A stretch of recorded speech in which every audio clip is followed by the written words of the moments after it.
अगर आपने अपना क्रेडिट स्कोर लाइफ में सिर्फ एक बार ही चेक किया है तो ये वीडियो आपके लिए बेहद इंपॉर्टेंट होने वाला है, क्योंकि क्रेडिट कार्ड इंडस्ट्री के अंदर बहुत बड़े बदलाव हुए हैं। दरअसल क्रेडिट इंफॉर्मेशन कंपनी जैसे कि सिबिल, क्रिफ, एक्सपीरियन, इनको आरबीआई ने रेगुलेट करना शुरू कर दिया। इसी के चलते आरबीआई ने पहले सेट ऑफ रूल्स निकाले हैं इन सारे कंपनियों के लिए, जिससे आपकी जिंदगी में बहुत ज्यादा फर्क पड़ने वाला है। तो आज की इस वीडियो में मैं आपको 5 सबसे बेहद जरूरी रूल्स बताऊंगा और आखिर में ये भी बताऊंगा कि फ्यूचर में क्या होने वाला है। ये सर्कुलर आरबीआई ने 26 अक्टूबर 2023 को निकाला है और सारी क्रेडिट इंफॉर्मेशन कंपनियां या फिर जो सीआईसीज है उनको 6 महीने का समय दिया है इन रूल्स को इंप्लीमेंट करने के लिए। पर सबसे पहला रूल आता है intimation to access credit information report. ऐसा कितनी बार हुआ है कि आप लोन या फिर क्रेडिट कार्ड के लिए अप्लाई करते हो और जो बैंक है वो आपके पीठ पीछे आपका क्रेडिट स्कोर चेक कर लेता है और आपको पता भी नहीं लगता।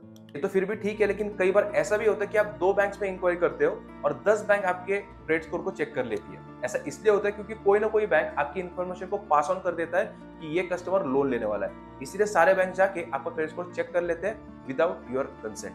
क्योंकि 10 बैंक एक साथ आपकी इंक्वायरी कर लेते हैं तो आपके ऊपर हार्ड इंक्वायरी लग जाती है और आपका जो क्रेडिट स्कोर है वो 50 से 60 पॉइंट से गिर जाता है। इसी को अवॉइड करने के लिए आरबीआई ने नए रूल्स निकाले, जहां पर अगर कोई आपकी इंक्वायरी करता है तो आपको ईमेल या फिर नोटिफिकेशन आएगा, ताकि अगर कोई आपसे बिना पूछे आपकी इंक्वायरी कर रहा है तो आप उनकी कंप्लेंट कर सको और फालतू में अपना क्रेडिट स्कोर गिरने से बचा सको। यहाँ पर इसी एक्सटेंशन में आरबीआई ने दूसरा रूल निकाला है इन्फॉर्मेशन रिगार्डिंग डिफॉल्ट। ऐसा कितनी बार होता है कि हमें लगता है हमारा क्रेडिट स्कोर एकदम बढ़िया चल रहा है और जब हम थोड़े दिन बाद उसको चेक करते हैं तो फिर से 30 से 40 पॉइंट से वो गिरा हुआ होता है, और जब हम थोड़ी सी छानबीन करते हैं तो हमें पता चलता है कि कोई पेमेंट गलती से स्किप हो गई। सच बताओ तो बैंक वाले इसका आपको नोटिफिकेशन भेज देंगे, लेकिन रोजाना जिंदगी में हमें इतने स्पैम मैसेज आते रहते हैं तो हमें पता भी नहीं लगता कि बैंक की तरफ से ये असली मैसेज आया या फिर ये स्पैम मैसेज। ऐसे में आरबीआई ने क्रेडिट इंफॉर्मेशन कंपनी को बता दिया कि आपको कस्टमर को अलग से नोटिफाई करना होगा थ्रू ईमेल या फिर एसएमएस जब भी उनकी पेमेंट मिस होने वाली हो, और उनको ये भी पता देना है कि उस पेमेंट को मिस करने के बाद उनके क्रेडिट स्कोर के ऊपर क्या इम्पैक्ट पड़ेगा। मेरे हिसाब से ये बहुत ही महत्वपूर्ण अपडेट है, क्योंकि इससे ना कस्टमर को पता रहेगा कि उनके क्रेडिट स्कोर के अंदर एग्जैक्टली क्या चल रहा है, उनके अंदर एक अवेयरनेस रहेगी कि आपने क्रेडिट स्कोर को ठीक रखना है। तो अगला नियम मैं आपको बताने वाला हूँ वो नया नियम नहीं है, लेकिन इसको 2016 में सबसे पहले इंट्रोड्यूस किया गया था, अभी इसमें थोड़े से बदलाव किए गए। तो अगला नियम है वो है फ्री क्रेडिट कार्ड रिपोर्ट से जुड़ा हुआ। जैसे कि मैंने आपको बताया कि साल में आपको एक फ्री क्रेडिट कार्ड रिपोर्ट मिलती थी, आपको बस क्रेडिट इंफॉर्मेशन एजेंसी की वेबसाइट पे जाना है और अपने डिटेल्स भरने पड़ते थे। पहले ये प्रोसेस काफी पेचीदा था और कंपनियों ने भी कस्टमर के लिए काफी पेचीदा कर दिया था, लेकिन अब आरबीआई ने कंपनियों को ठीक से बोला है कि आपके वेबसाइट के ऊपर आपको एकदम बोल्ड में लिखना पड़ेगा, ताकि कस्टमर एकदम आसानी से इसको ढूंढ पाए और अपनी फ्री क्रेडिट रिपोर्ट जनरेट कर पाए। आरबीआई की कोशिश यही रहेगी कि ज्यादा से ज्यादा लोग free credit card report download करें और उनके क्रेडिट स्कोर के बारे में उनके बीच में थोड़ी सी जागरूकता बनी रहे। तो ये काफी अच्छी मूव है आरबीआई की तरफ से। आरबीआई के अगले अपडेट सबसे बढ़िया है, 100 रुपए फाइन लगेगा अगर आपकी कंप्लेंट रिजॉल्व नहीं होती है।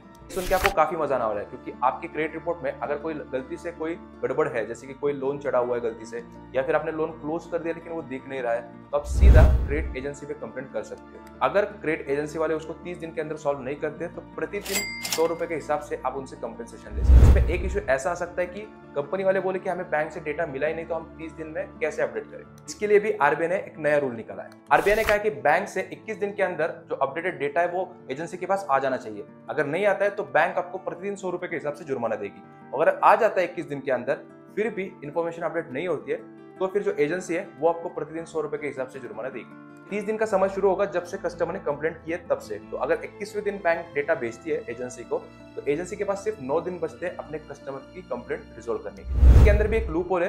क्या होगा अगर कस्टमर जो कंप्लेंट करी है वो वैलिड ही नहीं है, जिस पॉइंट के लिए कस्टमर ने कंप्लेंट करी है वो पॉइंट ही वैलिड नहीं है, तो ऐसे में जो क्रेडिट एजेंसी वाले हैं वो भी तो बोल सकते कि आपके क्रेडिट स्कोर में हम लोग कुछ चेंज करने वाले थे ही नहीं, तो हमारे ऊपर ये 30 दिन का समय वैलिड था ही नहीं। तो इसके लिए भी आरबीआई ने एक नया रूल निकाला है, इसको बोलते हैं reason for rejection of data correction. इस रूल में बैंक या फिर क्रेडिट एजेंसी को आपको बताना पड़ेगा कि आपकी रिक्वेस्ट रिजेक्ट क्यों की है। अगर वो रिजेक्ट कर देते हैं तो उनको बताना पड़ेगा, एक वैलिड रीजन देना पड़ेगा आपकी रिक्वेस्ट क्यों रिजेक्ट की है। इसका मतलब आरबीआई ने पूरा सोच समझ के इन रूल्स को बनाया है, जिससे आप और मेरे जैसे कस्टमर्स की हेल्प होगा। आप लोग बोलोगे यार ये सब तो ठीक है, काफी बढ़िया रूल्स है, लेकिन ये बताओ कि फ्यूचर में क्या होने वाला है। मेरे हिसाब से अभी तो बस शुरुआत है। आरबीआई आगे जाके इन सारे एजेंसीज के लिए और भी नए रूल्स लेके आने वाला है, जिससे आप जैसे और मेरे जैसे कस्टमर्स की हेल्प हो पाए। आपको कुछ नहीं करना है, आपको चैनल को फटाफट सब्सक्राइब कर लेना है, ताकि कोई भी नया अपडेट आ जाता है तो उसकी वीडियो आप तक पहुंच पाए।